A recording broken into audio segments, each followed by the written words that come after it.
In the blistering heat of the Afghan desert, Sergeant Jack Reynolds scanned the horizon through dust-covered binoculars. His unit had been on patrol for days, hunting insurgents who seemed to melt into the rocky terrain like ghosts. Sweat trickled down his neck despite the heavy Kevlar vest, and his mind wandered briefly to home, the small town in Nebraska where he grew up, far from this war-torn land. "Reynolds, any movement?" Captain Ramirez's voice crackled over the radio, snapping him back to reality. "Negative, sir," Jack replied, adjusting the focus of his binoculars. "All clear so far." It had been a grueling deployment. The days blurred together, scorching sun by day, freezing temperatures at night, and the constant tension of knowing that danger lurked behind every jagged rock. The camaraderie among the soldiers was what kept Jack going. They were more than comrades, they were family, bound by the shared experience of combat and the unspoken understanding that they relied on each other for survival. As the sun dipped low on the horizon, casting long shadows across the desert, the radio crackled to life again. Intelligence had detected movement in a nearby village, a possible insurgent hideout. The mission was clear: investigate and neutralize any threats. Jack's unit moved swiftly and silently, their boots kicking up puffs of dust as they approached the village under the cover of dusk. The air was thick with tension as they spread out, weapons ready, scanning windows and doorways for any sign of hostility. Suddenly, gunfire erupted from a nearby alleyway.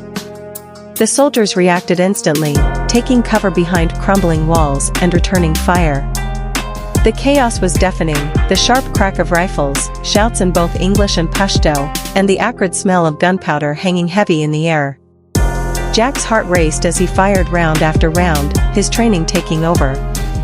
The adrenaline surged through him, sharpening his focus even as chaos threatened to overwhelm. Through the haze of smoke and dust, he caught glimpses of his fellow soldiers, faces grim with determination, eyes hardened by the horrors they had witnessed together. Minutes felt like hours as the firefight raged on, but eventually, the gunfire tapered off. The village fell eerily silent once more, broken only by the distant wail of sirens approaching.